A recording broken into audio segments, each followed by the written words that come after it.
नमस्कार दोस्तों, तपस्या the institute of personal selection के इस यूट्यूब प्लेटफॉर्म में आपका स्वागत है। मेरा नाम है विकास कुमार और आज हम बात करेंगे क्वांट मैथ के। जो मैथ सेक्शन जो आपके एग्ज़ाम में आता है, लगभग जितने भी इंडिया में और यूपी में जितने भी कंपटीशन लेवल के एग्ज़ाम होते हैं, जो वनडे एग्ज़ाम, आजकल एक नई टर्म चलती है जो वनडे एग्ज़ाम, उसमें होती है। लगभग सभी एग्ज़ामों में मैथ आती है। मैथ बोले तो क्वांट मैथ अलग होती है, अलग कुछ नहीं होता है। थोड़ा यहाँ पे चीज़ें जो होती हैं वो चीज़ें बदल जाती हैं। मैथ होती है जो हम स्कूल के टाइम पे यूज करते हैं, कॉलेज में पढ़ते हैं, यहाँ पे से क्वांट नाम दे देते हैं। जो आपका सिलेबस भी होता है उसमें मैथ नहीं लिखी रहती, उसमें लेता है गणितीय अभिरुचि, बोले तो क्वांटिटेटिव एप्टीट्यूड, इस तरीके का शब्द होता है। तो हम उसी सिलेबस के हिसाब से बोल रहे हैं ऐसे, और कुछ नहीं है। तो पहले ये एक नई सीरीज़ शुरू हुई है और आपको भी पता होगा कि ये जो हमारे द्वारा ये कार्य किया जा रहा है या जो हम ये कर रहे हैं, जो हमारी इंस्टीट्यूट है जो अभी बिल्कुल नया है, तो हमें आगे बढ़ने में सहयोग कीजिए। और वीडियो क्वालिटी हम कहते हैं कि ठीक ठाक नहीं होगी, लेकिन जो कंटेंट क्वालिटी होगी आपकी, उससे कोई आपका समझौता नहीं होगा। तो यदि पहले आपको ये वीडियो देखना है, इससे जो कुछ भी मिले वो आपको लेना है, जितना हो सके उतना एक्सट्रैक्ट करना है अपने आप में। और यदि अच्छा लगे तो वीडियो को लाइक करके और दोस्तों को भी अपने आप को शेयर करना है, अपने दोस्तों को शेयर करना है, ताकि हमें जो ग्रो करने में आपकी मदद मिले। एक चीज़ याद रखना, जो तपस्या the institute of personal selection है वो अपने कंटेंट के लिए जाना जाएगा। अब देखो, जाना जाता है ये तो कहना बेवकूफ़ी है, कैसे कि अभी 4-5 दिन या 10 दिन हो गए मुश्किल से शुरू हुए। तो आप आज की वीडियो से अंदाज़ा लगा सकते हैं, जो पिछले जो वीडियो से अपलोड होते रहे हैं उससे भी आप अंदाज़ा लगा सकते हैं। थोड़ा बहुत इशू होगा, वॉइस का इशू होगा, और शायद आज भी वॉइस का इशू हो आप फेस कर पाएँ। और वीडियो क्वालिटी तो मुझे पता है कि ये ठीक ठाक अभी नहीं होगी, अभी वैसी व्यवस्था नहीं बन पाई है, लेकिन धीरे धीरे लगभग हफ्ता भर का और समय लगेगा मुझे। फिर उसके बाद जो आपकी क्वालिटी होगी वीडियो की वो भी ठीक हो जाएगी और वॉइस क्वालिटी वो भी ठीक हो जाएगी। तो आज तो ये एक एक्सपेरिमेंटल वीडियो है जो बना रहे हैं कि लोगों से किस तरह का रिस्पांस मिल रहा है। तो वीडियो देखें आप, और जो आपको इससे नॉलेज मिले, जो आप अपने अंदर ग्रहण कर पाएँ वो ज़रूर कीजिए, और अपना फीडबैक ज़रूर हमसे साझा कीजिए, क्योंकि उसी के बदौलत हम अपने आप को सुधार कर पाएंगे। तो चलते हैं हमारे इस पे। आज हम क्वांट का देखो, पहले हम सिलेबस अच्छी तरीके से मैं उसे डिफाइन करूँगा, उसे समझेंगे सिलेबस को। और आज हम एक टॉपिक पूरा तो नहीं निपटा सकते, कितना लंबा वीडियो बनाएंगे, ज़्यादा 40 से 45 मिनट का, इतने में तो भाई कुछ हो ही नहीं सकता। तो कोई भी टॉपिक तुम उठा के देख लो, मैं 10-12 सवाल लेके आऊँ वो करवा दूँ तो वो लगभग 30 से 35 मिनट में होंगे 10-12 सवाल, लेकिन उससे आपकी कंसेप्ट बिल्डिंग तो नहीं होगी। तो मैंने इनमें से ही एक टॉपिक चुना है। जब ये मैं ख़त्म कर दूंगा आपको समझाना, ये मतलब कि सिलेबस है, ज़्यादा 2 मिनट लगेंगे। मैं ज़्यादा बहुत ही प्रोफेशनल तरीके से आपको जो सिलेबस नहीं समझाऊंगा कि भाई बैठे भाई गणतज्ञ बैठे हैं भाई समझाने, ऐसा कुछ नहीं।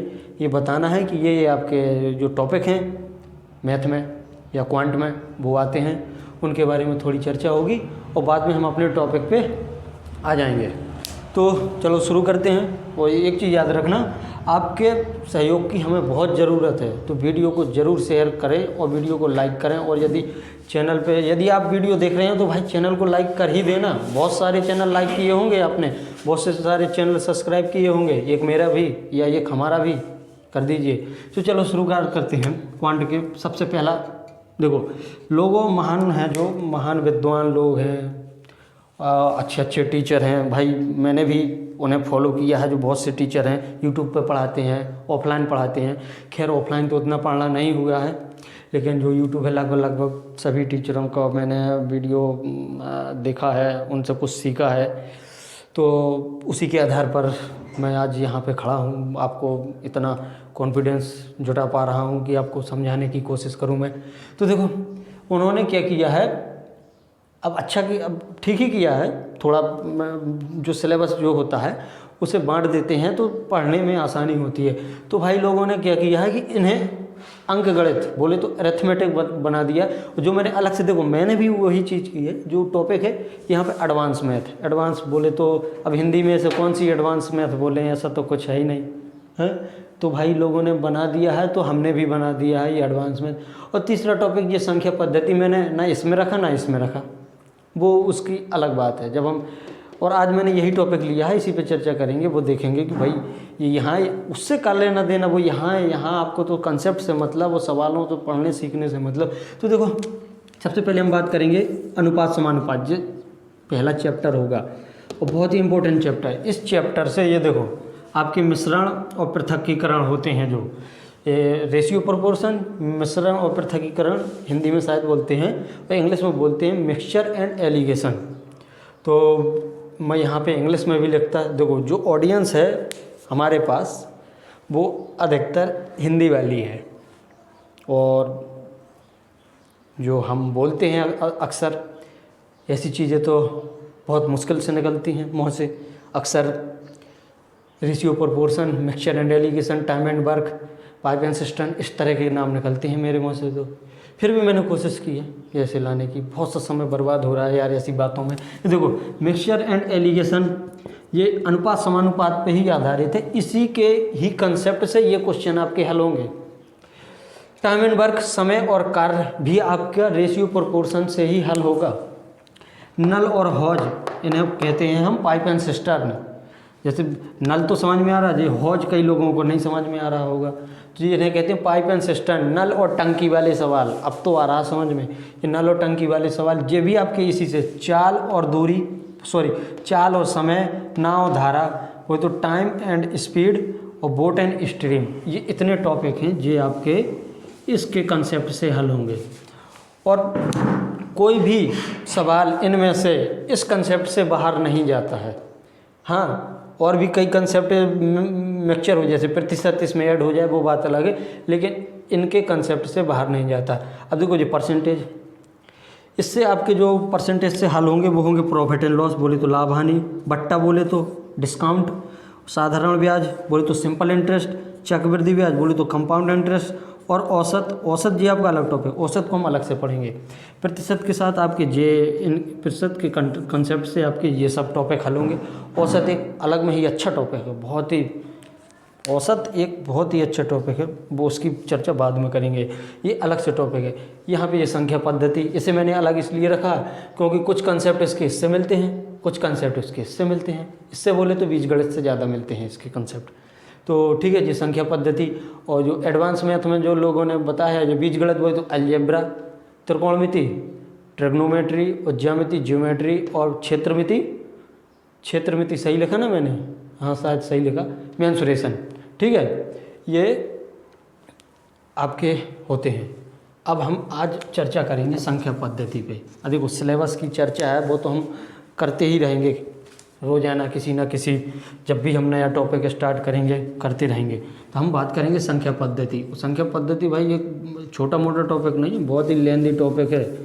इसमें एग्जामिनर चाहे तो ऐसा सवाल बना सकता है कि जो क्या कहते हैं कि आपके होश उड़ा दे, इस तरीके के सवाल। और शायद आपके ना उड़े, लेकिन मेरे तो अक्सर उड़ जाते हैं इस टॉपिक को सुनते ही, क्योंकि ये टॉपिक मुझे थोड़ा वो क्या कहते हैं कि कॉम्प्लिकेटेड लगा है। ठीक है, तो हम बात करेंगे संख्या पद्धति को। संख्या पद्धति में देखो, अब आप बोलेंगे कि भाई LCM SCF, वो हम इसी में कवर करेंगे। LCM SCF जी इसी में कवर करेंगे। सिंप्लीफिकेशन वाला टॉपिक भी ये वैसे अलग से टॉपिक है, लेकिन हम इसी में, इसी के कुछ कर लेंगे यार। हैं, सिंप्लीफिकेशन में कहा है कि बस कैलकुलेशन की जो टेक्निक होती हैं वो कुछ नहीं होती हैं यार, थोड़ा प्रैक्टिस करते हैं तो वो टेक्निक हो जाती है। बस ऐसे लोग जादू वादू सिखाते रहते, वो जादू मुझे नहीं आता। देखो भाई, वो कहते हैं ना कि भाई जादुई ट्रक, जादुई ट्रक, वो नहीं आती मुझे। जादू आपको सीखना है तो जादूगरों के पास जा सकते हैं, मैं तो जादूगर हूँ नहीं। खैर, तो देखो LCM SCF सिंप्लीफिकेशन, और एक होती है शार्ट एंड इंडिसेस, बोले तो हिंदी में उसे क्या बोलते हैं, घात, और कुछ ऐसे ही बोलते हैं, ऐसी कुछ बोलते हैं, घातांक और करणी, घातांक और करणी, शार्ट्स एंड इंडिसेस।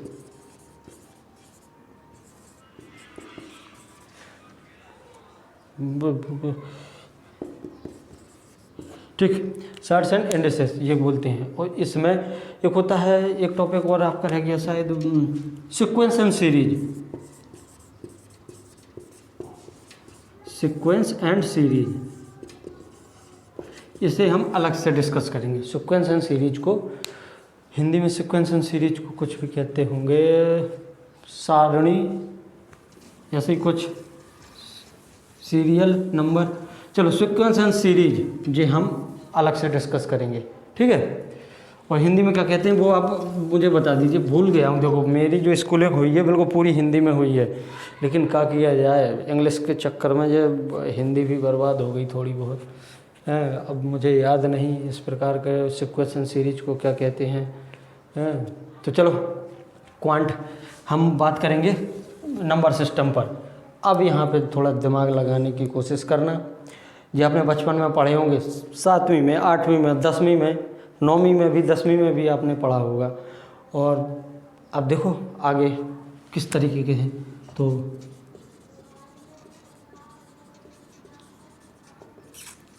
संख्या पद्धति बोले तो नंबर सीरीज, इसमें कहा है कि आपने बचपन में पढ़ा होगा और अभी वही चीज़ हम यहाँ पढ़ेंगे। सबसे पहले इसका क्लासिफिकेशन करेंगे। नंबर सीरीज में नंबर क्या होते हैं, प्राइम नंबर क्या होते हैं, इवन नंबर, ऑड नंबर, सब जानते होंगे। वो आप में से कोई जो जानता तो वो क्या कहते हैं कि उसमें एक प्लेबैक स्पीड होती है, उस पे आप चला के ×2 दुगनी स्पीड से चला के भी देख सकते हैं, या 1.5 स्पीड से आप देख सकते हैं, या फिर आप स्किप भी कर सकते हैं। पर आप यदि आए हैं यहाँ पे तो चैनल को सब्सक्राइब करके ज़रूर जाना, वो भी पहला पूरा देखने के बाद। चलो देखो, नंबर सीरीज। नंबर सीरीज में हम बात करेंगे नंबरों पे। नंबरों का खेल है भाई, यहाँ पे नंबर से खेलना सीख गए तो आपकी कैलकुलेशन स्पीड और अंडरस्टैंडिंग ये सब कुछ डेवलप हो जाएगा। तो नंबर सीरीज में नंबर बोले तो संख्या। एक चीज़ और, थोड़ा सा 2 शब्द होते हैं, अक्सर मैंने लोगों को कंफ्यूज होते देखा है। नंबर और एक शब्द होता है डिजिट, इसे कहते हैं संख्या हिंदी में, और इसे कहते हैं अंक। इसमें कंफ्यूज मत होना, नंबर संख्या है, डिजिट अंक है।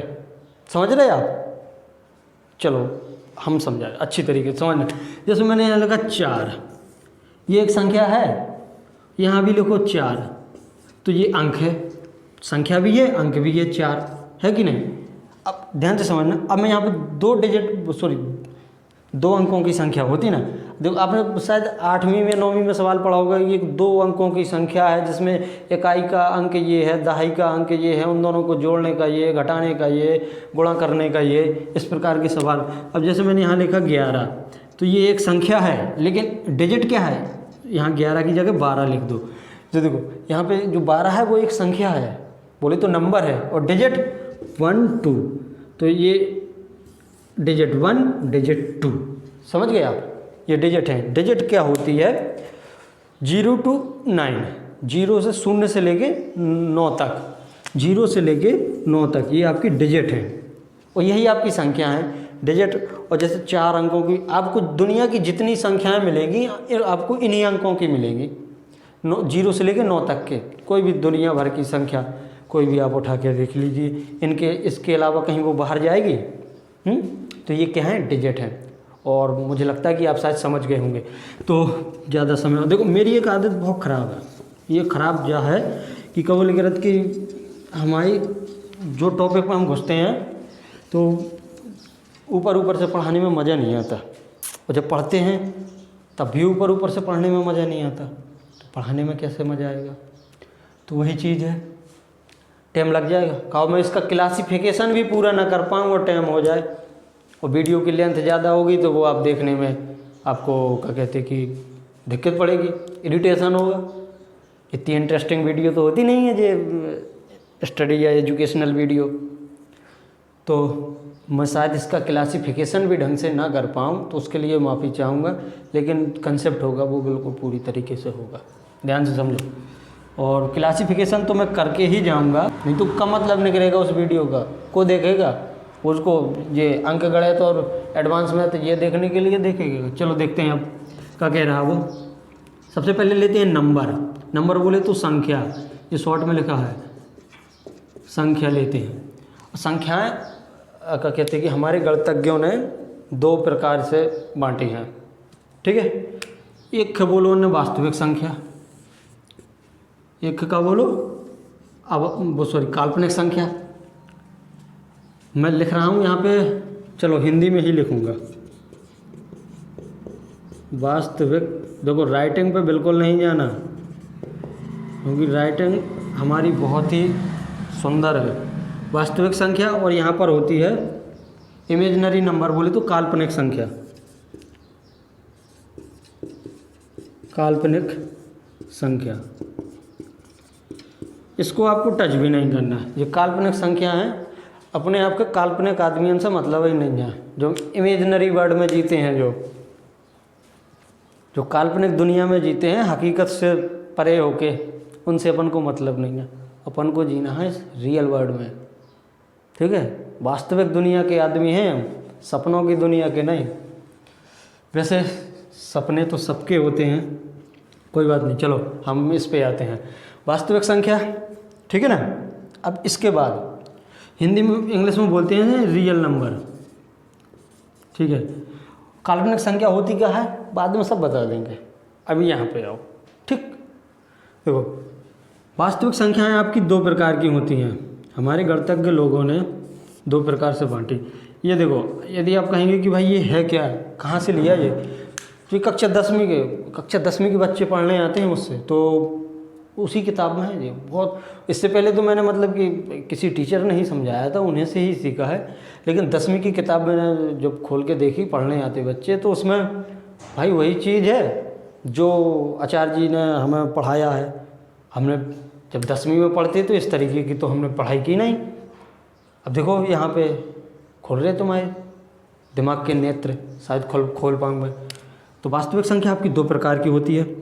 एक होती है परमेय संख्या।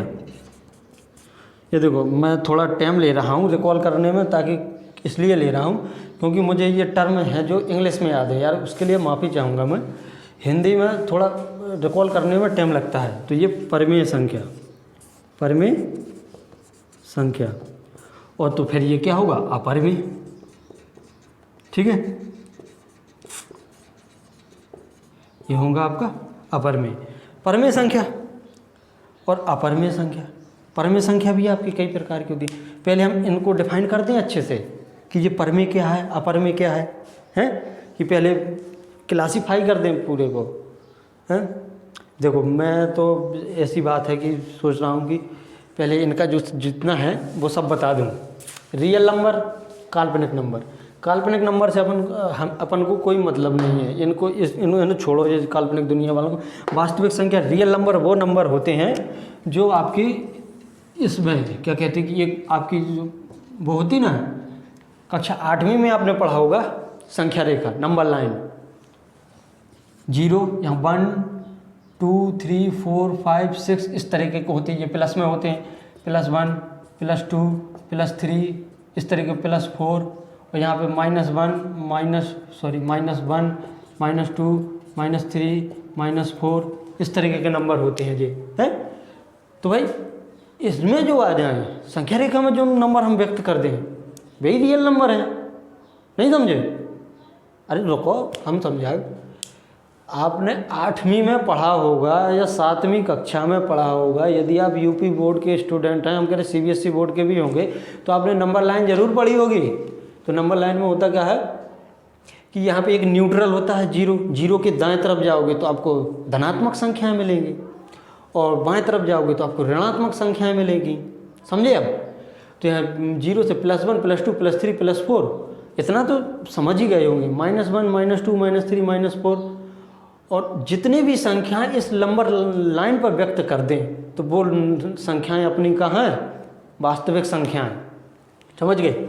और परमेय संख्याएं, परमेय संख्याएं, चलो मैं इसे थोड़ा मिटाऊं।